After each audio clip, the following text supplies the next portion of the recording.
sommes toujours dans l'émission Guinos, dans la rubrique Les jeunes en parlent, section pureté sexuelle.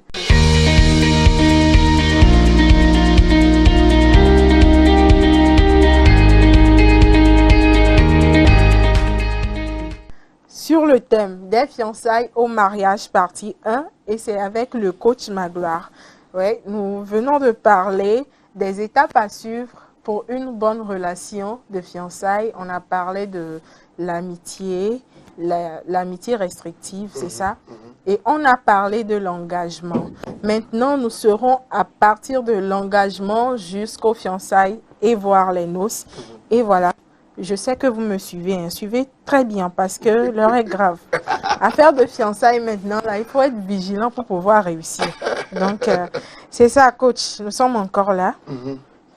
Oui. Nous parlions de l'engagement. Oui. Donc, je disais que vous avez fait l'amitié restrictive et à un moment donné, vous faites le point, vous posez ces 5 questions. En dehors de ça, par exemple, tu te rends compte que le garçon a l'habitude d'être avec plusieurs filles. Et ça te fait très peur. Il faut s'asseoir et en parler. Et voir comment est-ce qu'il réagit à ça. Est-ce qu'il te comprend ou bien il se justifie? S'il te comprend, tu sais que ça c'est une bonne personne. S'il trouve des arguments pour justifier le fait qu'il soit avec plusieurs filles, ça veut dire qu'il y a un problème. Il n'a pas l'habitude, par exemple, il n'a pas l'habitude, par exemple, de te faire des coups de main, de t'aider. C'est pas que tu viens demander l'argent, mais de temps en temps, tu sens que la personne ouvre la main. Par exemple, il n'a pas l'habitude de ça.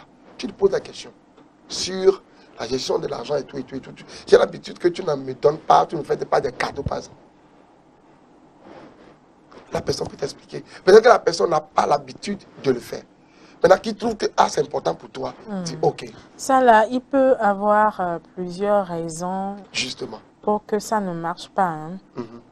Je pense même que la famille aussi peut être à la base de ça, c'est-à-dire l'entourage dans lequel la personne a été élevée. Justement. Peut influencer ce critère-là. Voilà. Donc, quand tu poses maintenant le problème, ça te permet de connaître cette histoire peut-être que tu ne connaissais pas, qui faisait qu'il n'avait pas l'habitude de donner. Tu dis, ce n'est pas qu'il est ingrat, mais c'est son expérience qui le retient. Et on trouve une solution. Donc, il faut regarder tout ça. Et en plus de la prière, avant de dire le oui définitif.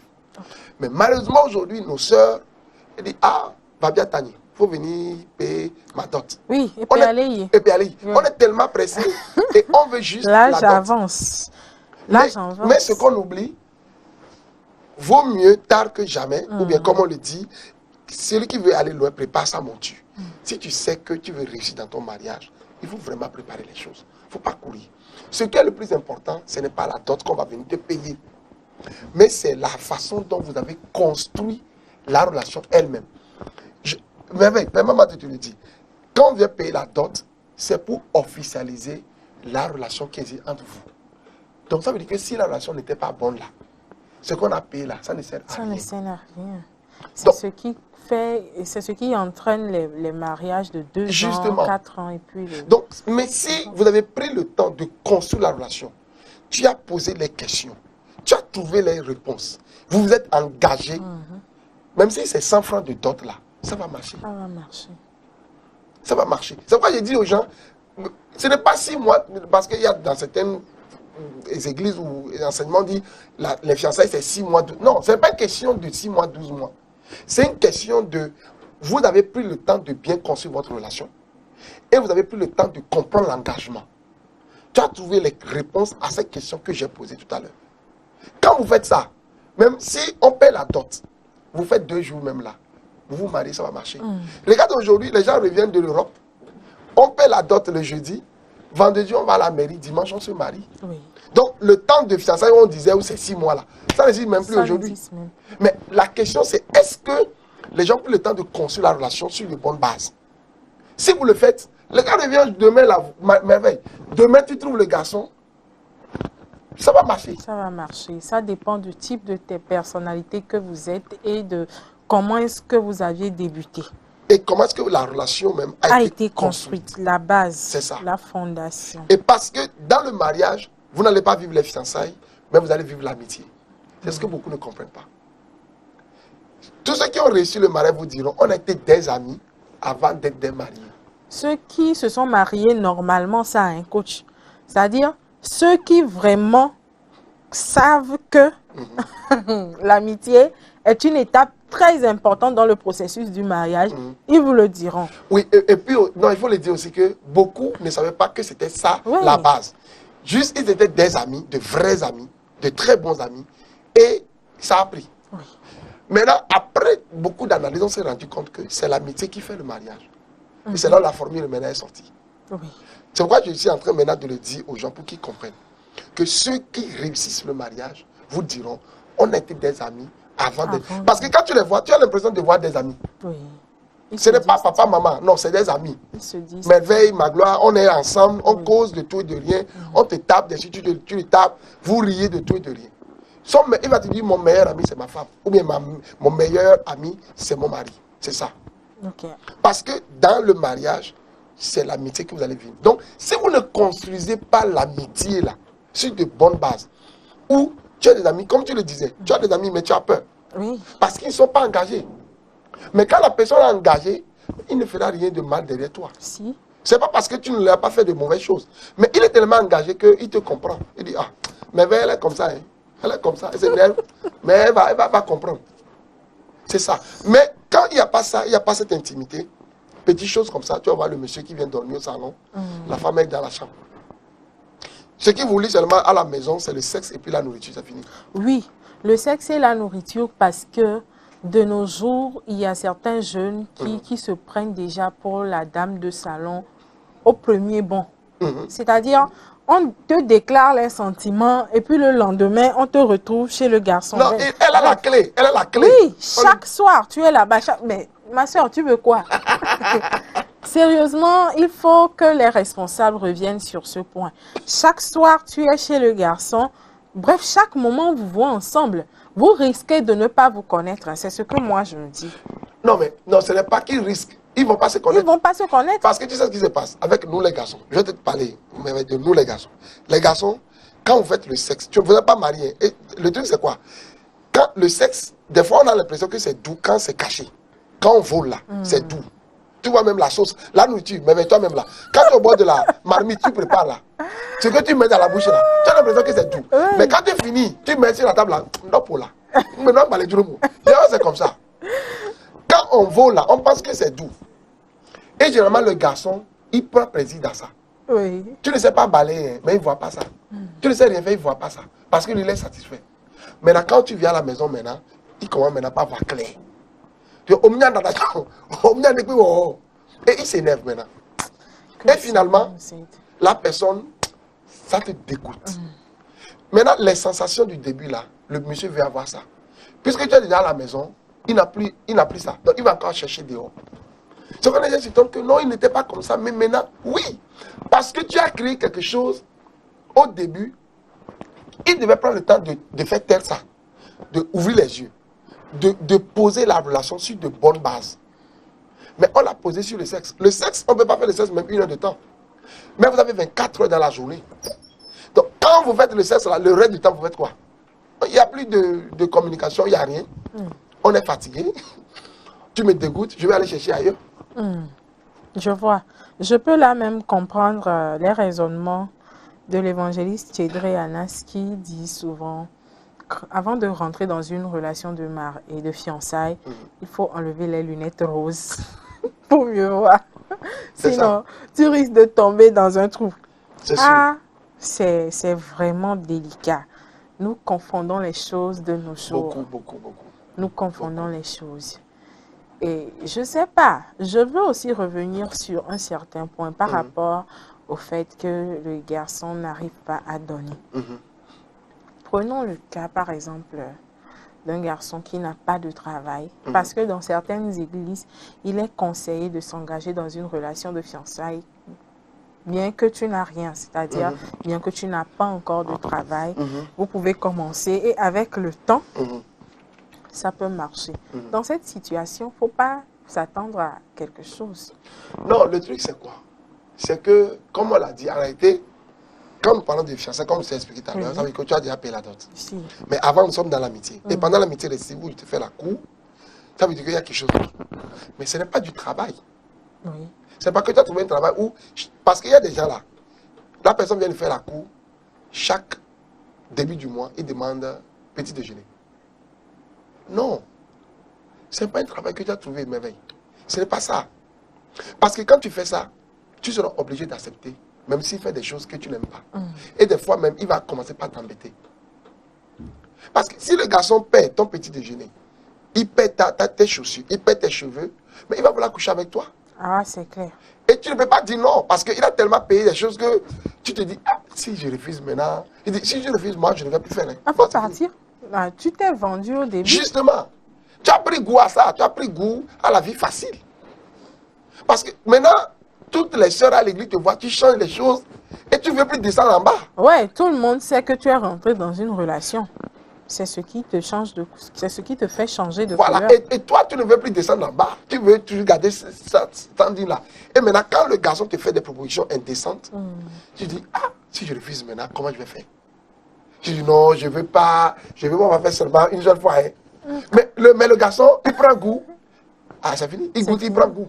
Et c'est fini. Il ne veut plus abandonner. Et ça devient votre vie. La routine de tous les jours. Voilà, c'est comme ça. Donc, il faut comprendre que trouver une relation ne veut pas dire qu'on a trouvé du boulot. Et l'autre élément, il faut montrer au garçon que tu sais comment te débrouiller dans la vie et que tu veux être une femme autonome et capable. Il faut se faire respecter quand on est fille. C'est ça. Des fois, moi j'ai connu des gens dans mon église, une soeur, des fois, je la respecte beaucoup. Parce que le garçon lui a fait la cour et ils sont ensemble. Puis le garçon veut l'aider, il dit non. Elle dit non. Elle a dit non. Qu'elle veut faire ces choses elle-même. Il ne faut pas que demain un garçon vienne dire je t'ai aidé à faire. Non, non, non. Elle dit tant que tu ne vas pas payer la dot là, je ne peux pas prendre ton argent comme ça. Tu peux donner 100 francs, 1000 francs à quelqu'un parce que tu peux le faire. Mais prendre en charge quelque chose, non. Non, là c'est grave. C'est vraiment grave ce que certaines filles pensent de nos jours. Même certains garçons. Parce que certains garçons pensent qu'ils doivent le faire. Et même si la fille ne demande pas, ils le font. Parce qu'ils pensent que c'est comme ça. Non, c'est pas comme ça. Okay. Tu peux aider, tu peux soutenir, mais ce n'est pas une obligation. Maintenant, si tu le fais, comprends que c'est comme aider un frère ou une soeur à l'église. C'est tout. Pour que demain, si ça ne marche pas, la personne est libre de partir. C'est ça. Oui. Merci beaucoup. Non, c'est normal. C'est normal de connaître certains détails sur la vie des fiançailles. Sinon, on risque de dérailler. C'est clair. Une autre chose à ajouter avant la fin de cette première partie des fiançailles au mariage, c'est par rapport à la prière. J'aimerais exhorter une sœur et un frère qu'on ne commence pas par prier au moment où on veut se marier. La prière, c'est la vie d'un chrétien. La prière se fait tous les jours. Ce n'est pas parce que je veux rentrer dans une relation de fiançailles ou de mariage que je me mets à jeûner. Tu risques de te causer des ulcères. En tout cas, que le Seigneur nous aide à vivre pieusement. Que le Seigneur nous aide à cultiver une vie de prière de tous les jours et à garder une bonne relation avec le Saint-Esprit. C'est-à-dire, c'est tout en faisant cela que le Seigneur peut nous aider à avoir le discernement quand on veut faire le choix du conjoint. Mais quand on avance dans l'air et que c'est au moment des fiançailles ou du mariage qu'on commence par boxer dans la prière, ben, je dis que vous serez fatigué. C'est-à-dire, aucune réponse, quoi. Non, des fois, le truc, c'est que même si on a des réponses, on est confus des fois. Si? Parce qu'on n'a pas pris le temps de développer notre intimité pour savoir comment est-ce que Dieu me parle. Tu vois? Parce que quand je te parle de manière claire. Et il t'habitue à une certaine façon de parler. Pour que tu ne sois pas confus. Mais quand tu n'as pas développé ça, tu vois, tu pries, Dieu te dit de ne pas aller ici. Mais comme tes sentiments te poussent vers là, Dieu te parle, mais comme tes sentiments sont déjà là et que tu n'as pas développé cette attitude-là, tu es confus. Je sens quelque chose, mais est-ce que c'est vraiment ça? Donc, il faut véritablement arrêter la prière, c'est un style de vie. Oui. Quelqu'un dit que la prière, c'est la clé. Non, la prière n'est pas une clé. La prière, c'est un style de vie. C'est notre façon de vivre. Oui. Quand tu as ça, le moment venu, c'est la continuité. C'est pas parce que c'est le mariage que Dieu va te parler de manière spéciale. Non. C'est ça le problème. C'est pas parce que c'est le mariage que Dieu va te parler de manière spéciale. il te parle de manière spéciale avant. Et donc, ce n'est qu'une continuité. C'est comme je vais venir ici, je dis Seigneur, je vais venir, conduis-moi. Si je n'ai pas à venir, il dit ne viens pas. Ou fais ceci, fais cela plutôt. Voilà. Donc, c'est ça. Merci beaucoup. Donc, la dernière question que je vais vous poser ici, et que peut-être qu'on n'a pas eu le temps de travailler, et c'est par rapport au coach conjugal.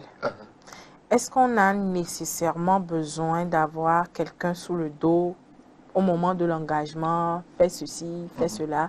Parce que nous connaissons certains couples, peut-être qu'ils l'ont fait entre griffes, qui ont réussi leur mariage tout en n'ayant pas quelqu'un à côté de faire ceci. Ou bien ça dépend de la maturité des deux partenaires. Ok, c'est comme si tu me demandes, est-ce qu'on peut vivre la vie chrétienne sans pasteur ou sans dirigeant? Oui, c'est ça.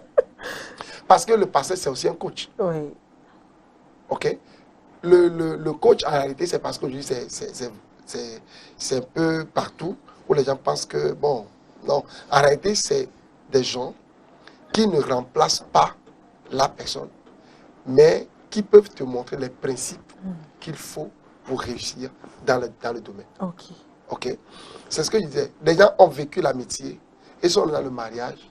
Ils ne savaient pas que c'est comme ça qu'on doit faire. Or, c'est ça le principe. Quand vous développez très bien votre amitié, avant de rentrer dans la relation, vous gagnez en temps. Vous gagnez très bien. Je te connais, je sais que merveille, et c'est comme ça, il réagit, tout. Donc, quand tu t'énerves, je ne suis pas étonné, je sais que tu es comme ça. Mais quand on n'a pas développé l'amitié, c'est compliqué. Alors, donc, le coach est important, ou le conseil conjugal, je vais plutôt le dire comme ça. Le conseil conjugal est important parce que non seulement il connaît des principes, mais il rencontre d'autres personnes avec des expériences qui peuvent partager avec vous. Donc ça vous permet de gagner en temps et aller plus vite. Tu peux aller seul, mais seulement que ça te prendra des fois du temps. Il y a des gens qui me disent non, moi j'ai lu des livres, je dis non. Parce que moi, par exemple, dans notre école, c'est plusieurs livres qu'on a pris, plusieurs expériences qui nous a permis de nous dire on fait tel coup, on fait tel coup, on fait tel coup. Et on peut te dire pourquoi on fait tel coup de cette façon-là. Mais tu peux trouver tel livre aujourd'hui sans faire le lien avec ce que tu as lu hier. Tu vois? Donc ça te permet de gagner en temps et en expérience pour aller un peu plus vite que si tu allais seul. Quelqu'un dit, si tu veux aller loin, va avec les autres. Mais si tu veux aller vite, va seul. Donc si tu penses que le mariage va t'amener très loin, va avec les autres, va avec des gens qui ont déjà fait la route, qui ont compris et qui peuvent t'aider. Ok. Merci beaucoup. Pour aller loin dans le mariage, il faut se confier à des gens qui ont déjà eu des expériences. Oui, c'est sur ces mots que nous mettons fin à la première partie de notre rubrique des fiançailles au mariage. On se retrouve très prochainement dans la deuxième partie. Que le Seigneur vous bénisse. Bye.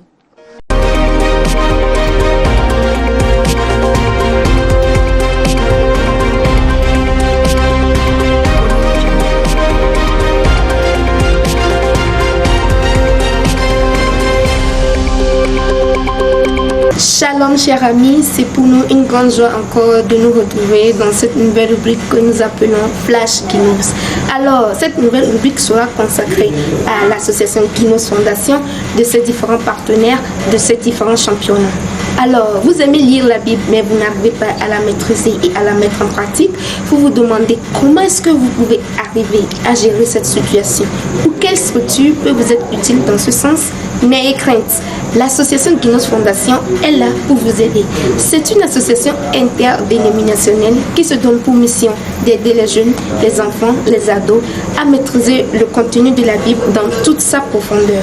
Au sein de cette association, nous avons différents championnats tels que le championnat Yada, le championnat Gamaliel, le championnat Béré et le championnat Ginosco. Et au sein de ces différents championnats, si je peux encore me permettre de le dire, nous avons les épreuves telles que l'épreuve découverte sans alphabet, question Ginos, histoire des lieux et personnages, ma Bible, histoire de mes personnages et l'épreuve question Ginos dont en particulier nous disposons des livrets au siège de l'association. Alors, qu'attends-tu pour nous rejoindre? Rendez-vous sur notre page Facebook Ginos Fondation, page YouTube Ginos Fondation TV, ou vous pouvez nous contacter sur le plus 228 91 98 44 36 ou le 97 11 62 12. Ginos, l'autre approche.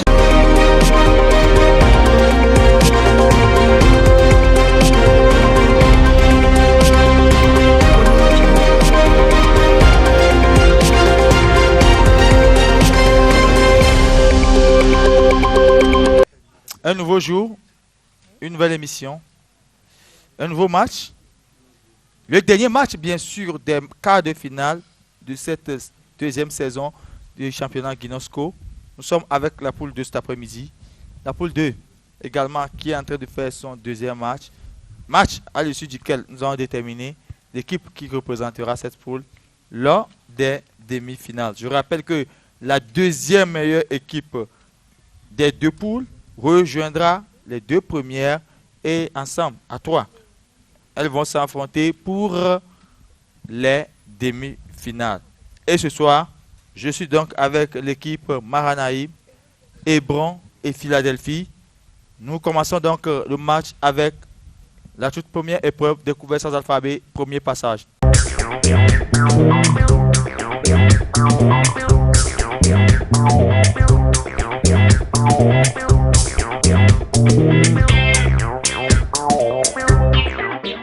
Découverte sans alphabet, premier passage. Le tireur est en train de prendre, connaissance du nom et il a 45 secondes.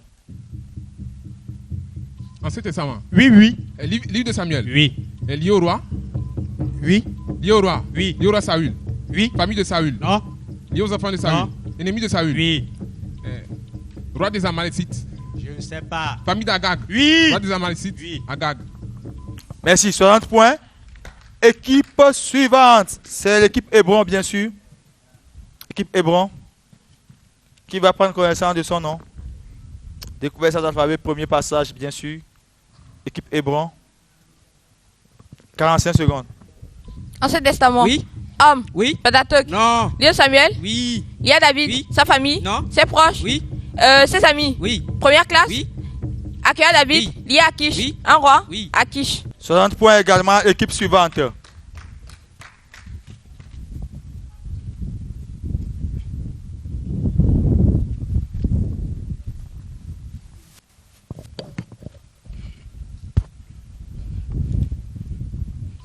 Ancien Testament. Oui. Dans le Pentateuque. Non. Dans les livres historiques. Oui. Les trois premiers. Non. L'un d'eux. Oui. Livre d'un de Samuel. Oui.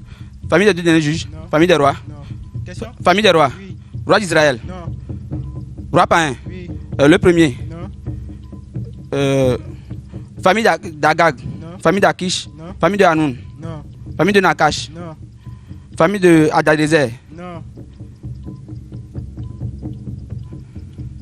Question. Famille d'Adadézer. Non. Famille de Toba. Non. Famille de Hanoun. Non. Roi tué par David. Je sais pas. Père d'un roi. Non. Le temps est épuisé. Hiram, roi de tir, c'est lui qu'on cherchait. Merci beaucoup. Nous passons à l'épreuve question Guinos, premier passage.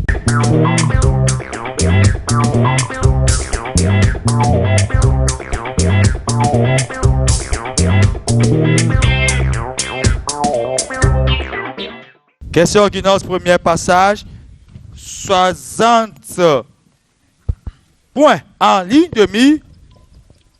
60 points en ligne de mire pour 6 questions. Je commence avec Mahanaïm. Hébron suivra. Philadelphie va clôturer. Et oui, ce sera 60 secondes pour chaque équipe. Pourquoi ne dira-t-on plus menace de l'Éternel? Parce que la parole de chacun deviendra une menace pour lui. Corrige. Parce que la parole de chacun deviendra une menace pour lui. Pour soi. Fausse réponse. Qu'est-ce qui était attaché au pan de la robe de Jérusalem? De la souillure. Bonne réponse. À quoi est comparé l'homme qui se confie à l'Éternel? Question. À quoi est comparé l'homme qui se confie à l'Éternel?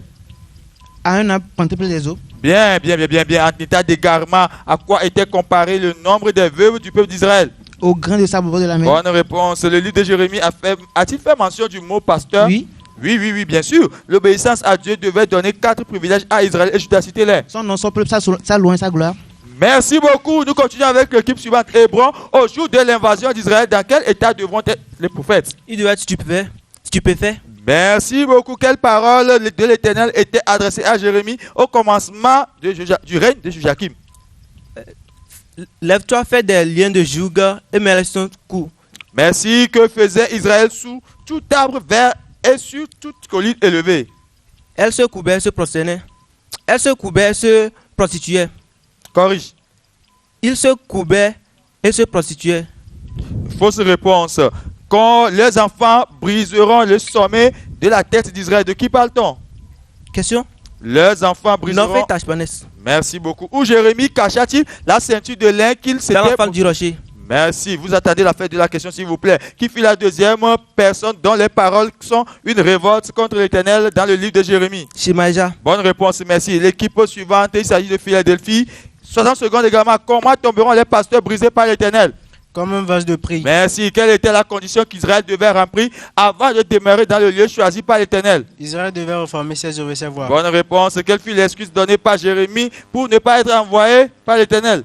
Voici, je ne sais point parler car je suis un Merci beaucoup. À quoi s'était livré Israël en disant: c'est ici le temple de l'Éternel? À des espérances vaines. Merci beaucoup. C'est la bonne réponse. Qu'a vu l'Éternel dans les prophètes de Samarie? De l'extravagance. Merci. Que fit Jérémie après que Anania brisa le joug de dessus de son cou? Il s'en alla. Merci beaucoup. C'est la fin de cette épreuve. Ce qui nous ouvre la porte à l'épreuve découverte par indice. Premier passage.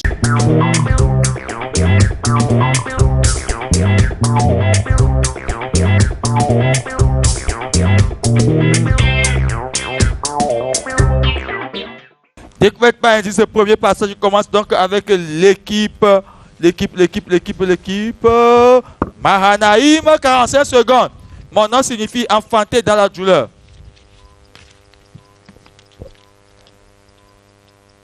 Jabez. Merci beaucoup, Jabez. Équipe suivante, Hébron, 45 secondes. J'ai donné un mauvais conseil à mon mari qui coûta la vie à toute notre famille.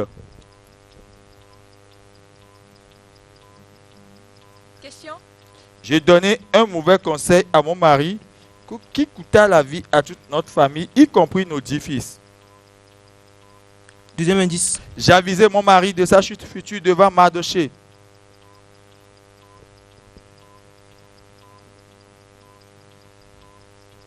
Zeresh. Merci, bonne réponse. Le nom est trouvé au deuxième indice. Équipe suivante, Philadelphie, 45 secondes. Daniel eut une vision dans cette ville, capitale de la province de l'âme.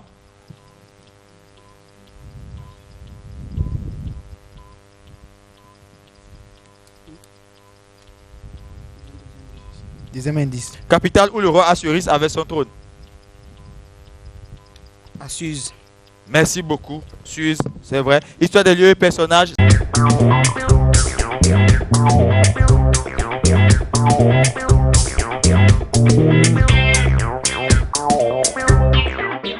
C'est l'épreuve suivante. Histoire des lieux et personnages. Trois affirmations de type vrai ou faux. Je commence avec l'équipe Mahanaïm. 45 secondes. Abraham mentit 3 fois à propos de sa femme. Vrai. C'est faux. Abimelech a fait des reproches à Abraham de lui avoir menti. Vrai. C'est vrai. Abraham avait 86 ans à la naissance d'Ismaël. Question. Abraham avait 86 ans à la naissance d'Ismaël. C'est vrai. Merci beaucoup. Équipe suivante. Élisée n'a jamais fait de miracle. Faux. C'est faux. Rachel est la première femme que Israël aima. Question. Rachel est la première femme qu'Israël aima. Faux. C'est vrai. Pierre est le premier disciple de Jésus. Faux. C'est faux. Merci beaucoup. Équipe Philadelphie. Histoire des lieux, personnages. Salomon est le fils aîné de son père. Faux. Et c'est faux. Élisée est un mauvais prophète.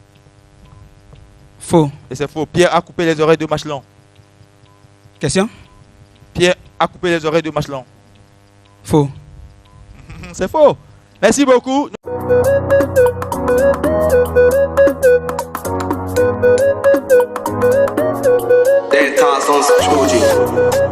Yesu Kristo,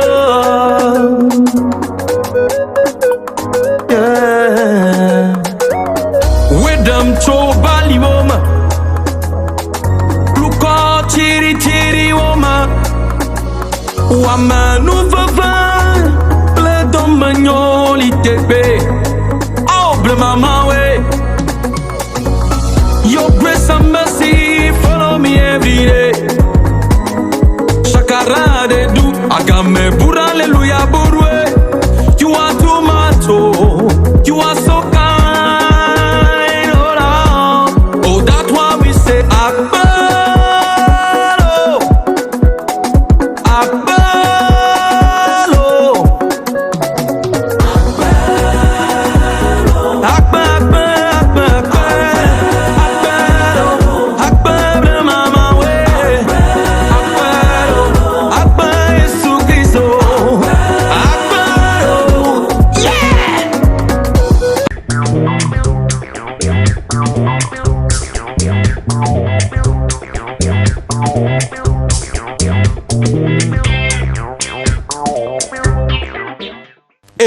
déchargez-vous sur lui de tous vos soucis, car lui-même prend soin de vous. 45 secondes.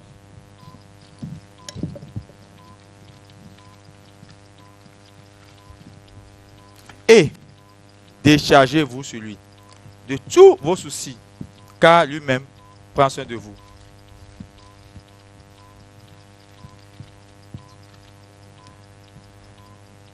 Où est-ce qu'on peut trouver ce passage dans la Bible? Les recherches sont en cours. Les candidats sont en train de rechercher. Ils sont en train.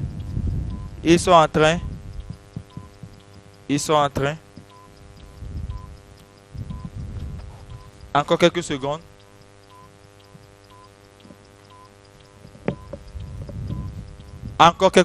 Oui, montrez vos réponses s'il vous plaît. Mahanaïm qui nous propose Épître de Paul. Et c'est faux. Hébron qui nous propose 1 Pierre 5, verset 7. Et c'est la bonne réponse. Philadelphie qui nous propose Matthieu. Et c'est faux. Merci beaucoup. Nous passons à la deuxième recherche. Si quelqu'un n'a pas soin des siens, et principalement ceux de sa famille, il a renié la foi et il est pire qu'un infidèle. 45 secondes.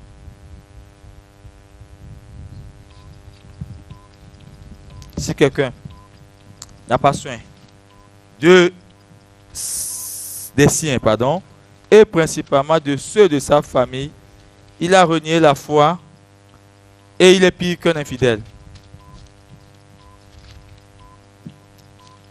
Où se trouve ce passage dans la Bible?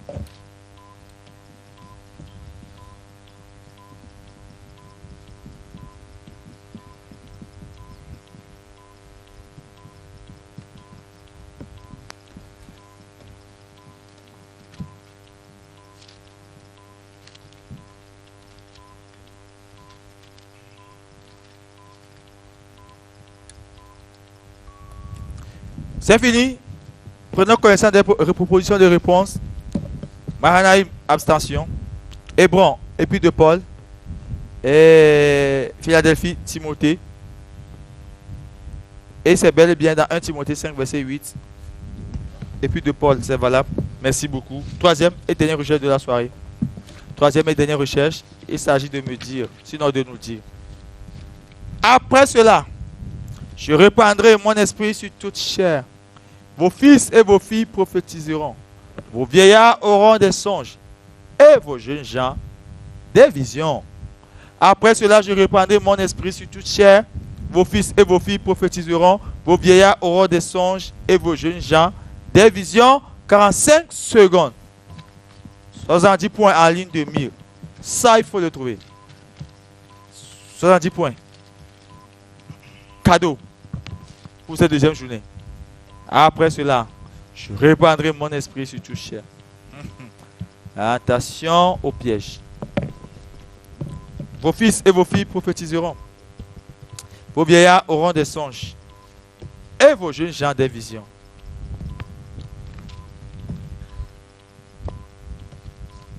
Qui l'a dit à qui? C'est où? C'est où? Encore quelques secondes. Encore quelques secondes. Merci beaucoup. Merci. Proposez vos réponses. Nous allons voir. Joël, le chapitre 2, verset 28. 70 points pour les trois équipes. Ce qui me fait donc à cette épreuve. Nous passons à l'épreuve découverte par indice. Deuxième passage.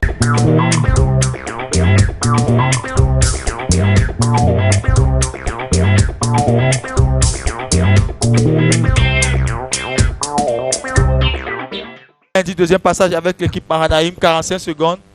Sacrificateur et inspecteur en chef de la maison de l'Éternel au temps de Jérémie.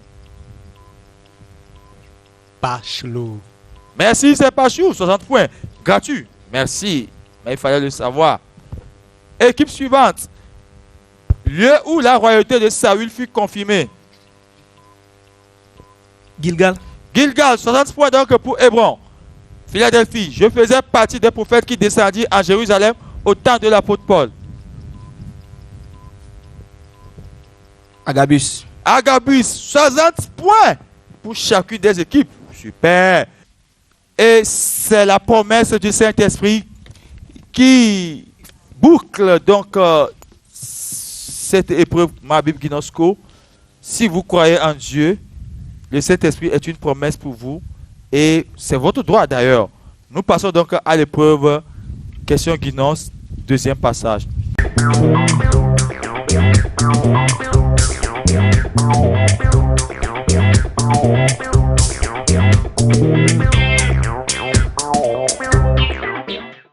Question Guinos, deuxième passage.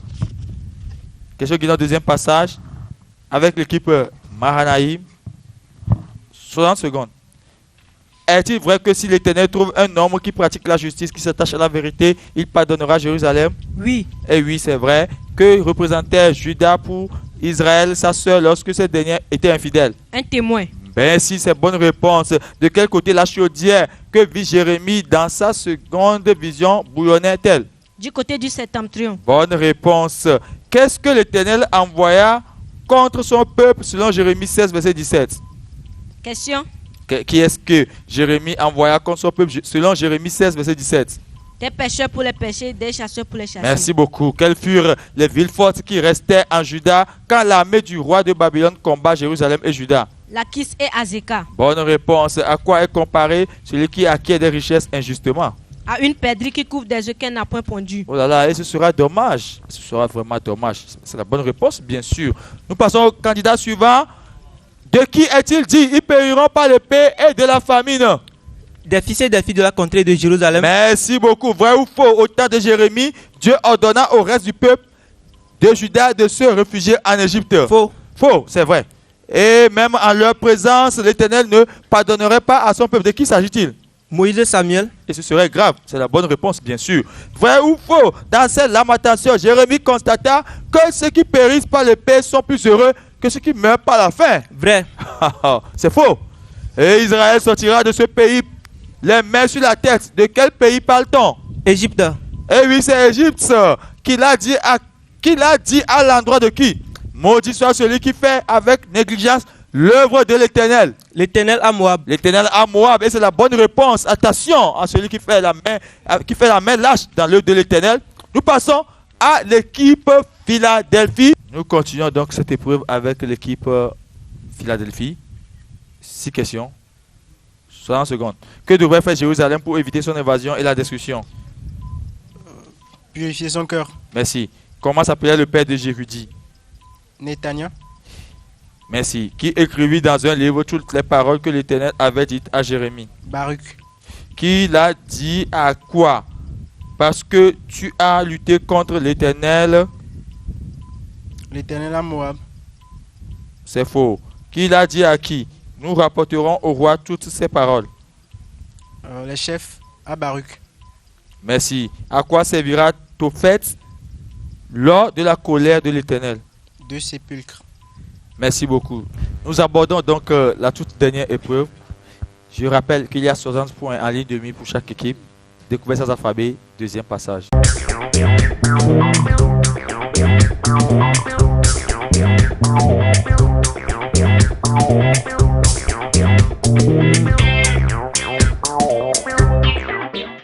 Et oui, découvert sans alphabet, deuxième passage. Nous commençons avec l'équipe Mahanaïm.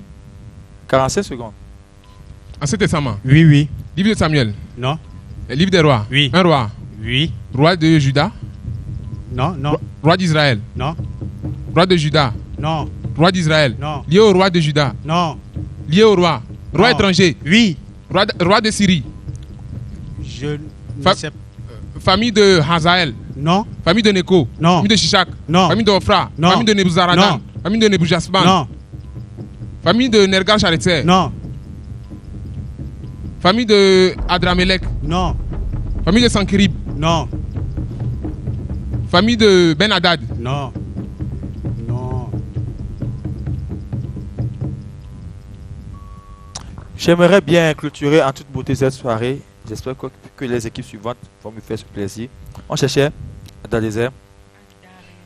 Oui, Adalézer ou bien Adalézer, c'est la même personne. On me l'a dit. Roi de Syrie, vaincu par David. Équipe Hébron, 45 secondes. Ancien Testament. Oui. Homme. Oui. Pentateuque. Non. Livre de Samuel. Non. Les rois. Question. Livre de Samuel. Question. Ancien Testament. Oui. Homme. Oui. Pentateuque. Non. Livre de Samuel. Oui. Il y a David. Oui. Sa famille. Non. Ses amis. Non. Ses proches. Non. Les 20 guerriers. Non. Ses ennemis. Oui. Première classe. Non. Deuxième classe. Oui. Lié à Nachash. Lié à Hanoun. Non. Lié à Talmaï. Oui. Un homme. Oui. Talmaï. Merci beaucoup. 60 points donc est bon. Dernière équipe. 45 secondes. Ancien Testament. Oui. Dans le Pentateuque. Non. Dans le livre historique. Oui. Les 3 premiers. Non. Les 1-2. Oui. Livre de 1 de Samuel. Oui. Famille des 2 derniers juges. Non. Famille des rois. Oui. Famille des rois d'Israël. Non. Famille des rois d'Israël. Non. Roi païen. Oui. Famille d'Agag. Non. Famille d'Akish. Non. Famille de Nakash. Non. Famille de Hanoun. Oui. Fils de Nakash. Oui. Hanoun. Oui. Merci. 60 points donc également pour Philadelphie. Et c'est sur cette découverte du roi des Ammonites que le match de cet après-midi prend fin. Dans quelques instants, vous aurez les résultats. Les résultats qui vont nous permettre également de déterminer, sinon de dégager les équipes qualifiées pour les demi-finales. D'ici là, on va se retrouver donc le week-end prochain pour les matchs, sinon le match de la demi-finale qui va se jouer en 2 confrontations entre les 3 équipes. À l'issue des 2 confrontations, les 2 premières équipes seront qualifiées pour la finale de cette 2e saison du championnat Guinosco. Bon week-end à vous, que la paix du Seigneur soit avec vous et que sa grâce abonde sur chacun d'entre nous. Amen.